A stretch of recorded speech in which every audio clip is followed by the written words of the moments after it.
आम आदमी पार्टी को लगातार झटके लग रहे हैं। दिल्ली की सत्ता से विदाई होने के बाद आम आदमी पार्टी की चिंता कम नहीं हुई है। पार्टी के नेता इस्तीफा देकर भाग रहे हैं, तो वहीं पार्टी में जो नेता मौजूद है वो कानूनी पचड़े में फंसते हुए नजर आ रहे हैं। खुद आम आदमी पार्टी के मुखिया अरविंद केजरीवाल को लेकर जो खुलासा सामने आया है, उससे देश के लोग काफी हैरान हैं। आम आदमी बनकर सत्ता में आने वाले अरविंद केजरीवाल कैसे खास आदमी बन गए, किसी को पता ही नहीं लगा। मौका मिलते ही केजरीवाल ने जनता के पैसों से अपने लिए शीश महल तक बनवा लिया, लेकिन दिल्ली के लोगों ने उन्हें सत्ता से बाहर कर ये बता दिया कि जो भी जनता को धोखा देता है वो सत्ता से बाहर हो जाएगा। वहीं आम आदमी पार्टी के सांसद राघव चड्ढा को लेकर अटकलें लगाई जा रही थी कि वो पार्टी छोड़कर बीजेपी में शामिल हो सकते हैं।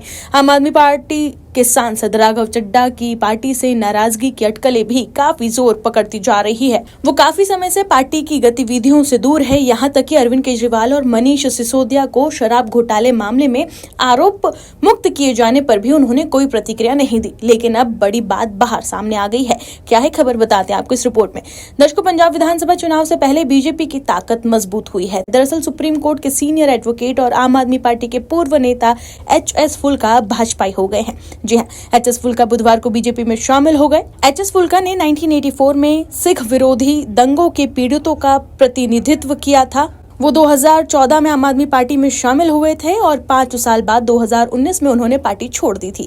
एच.एस. फुल्का राष्ट्रीय राजधानी यानी दिल्ली स्थित पार्टी मुख्यालय में केंद्रीय मंत्री हरदीप सिंह पुरी, पंजाब बीजेपी अध्यक्ष सुनील जाखड़, दिल्ली बीजेपी प्रमुख वीरेंद्र सचदेवा, पार्टी के राष्ट्रीय महासचिव तरुण चुग और अन्य लोगों की उपस्थिति में औपचारिक रूप से पार्टी में शामिल हो गए। एच.एस. फुल्का ने साल 2014 का लोकसभा चुनाव पंजाब के लुधियाना से आम आदमी पार्टी उम्मीदवार के रूप में लड़ा था, लेकिन वो कांग्रेस के रवनीत सिंह बिट्टू से हार गए थे। वहीं रवनीत सिंह बिट्टू अब बीजेपी नेता और केंद्रीय मंत्री है। फुल्का ने साल 2017 में पंजाब की दाखा विधानसभा सीट से जीत दर्ज की थी। वो 2017 में करीब 3 महीने तक पंजाब विधानसभा में विपक्ष के नेता भी रहे। इसके बाद उन्होंने दिल्ली उच्च न्यायालय में 1984 के सिख विरोधी दंगों से जुड़े मामलों की पैरवी करने के लिए ये पद छोड़ दिया।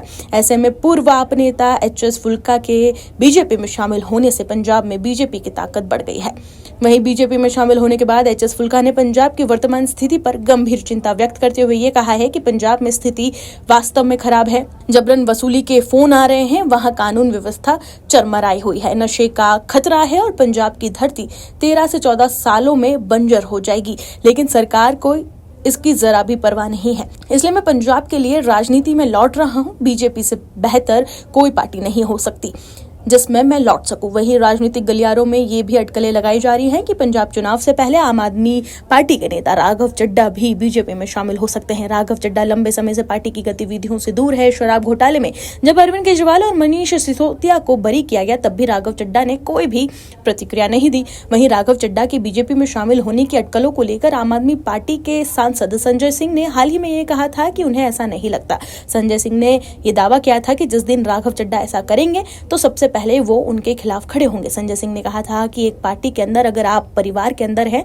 तो जो उसके अंदर की समस्याएं हैं उनको बैठकर मिलकर और बातचीत करके सॉल्व करना चाहिए। अगर मामला वहां तक पहुंच गया है तो तब देखा जाएगा। वहीं बीते दिनों जब आप नेता मनीष सिसोदिया से राघव चड्ढा को लेकर सवाल किया गया तो उन्होंने कहा कि आम आदमी पार्टी अब एक बढ़ती हुई पार्टी है। पार्टी अलग अलग राज्यों में आगे बढ़ रही है। सबकी अलग अलग समय पर अलग अलग भूमिका होती है। कभी कोई फ्रंट में खेल रहा होता है तो कभी कोई बैक पर। उनसे पूछा गया कि राघव चड्ढा को जो लोग जानते हैं वो ये जानते हैं कि अगर राघव चड्ढा फ्रंट पर नहीं खेल रहे हैं तो वो खेलेंगे ही नहीं। दर्शकों, आपको बता दें कि राघव चड्ढा इन दोनों सोशल मीडिया पर काफी एक्टिव है। वो सदन में लगातार जनहित से जुड़े हुए मुद्दे उठा रहे हैं।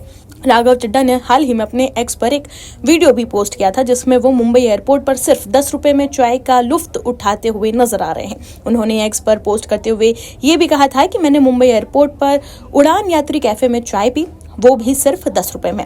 वहीं हाल ही में संसद में पैटर्निटी लीव का मुद्दा उठाते हुए राज्यसभा सांसद राघव चड्ढा ने पैटर्निटी लीव को कानूनी अधिकार देने की भी मांग की। उन्होंने सदन में उन तमाम पिताओं के लिए आवाज बुलंद की जो नौकरी के कारण अपने नवजात की देखभाल नहीं कर पाते। अब देखना यह होगा कि राघव चड्ढा आम आदमी पार्टी में ही रहते हैं या फिर पंजाब चुनाव से पहले बीजेपी का दामन थाम लेते हैं, जैसा कि अटकलें लगाई जा रही हैं। Bureau report, OMH news. आप दर्शकों से विनम्र निवेदन है कि चैनल को सब्सक्राइब जरूर करें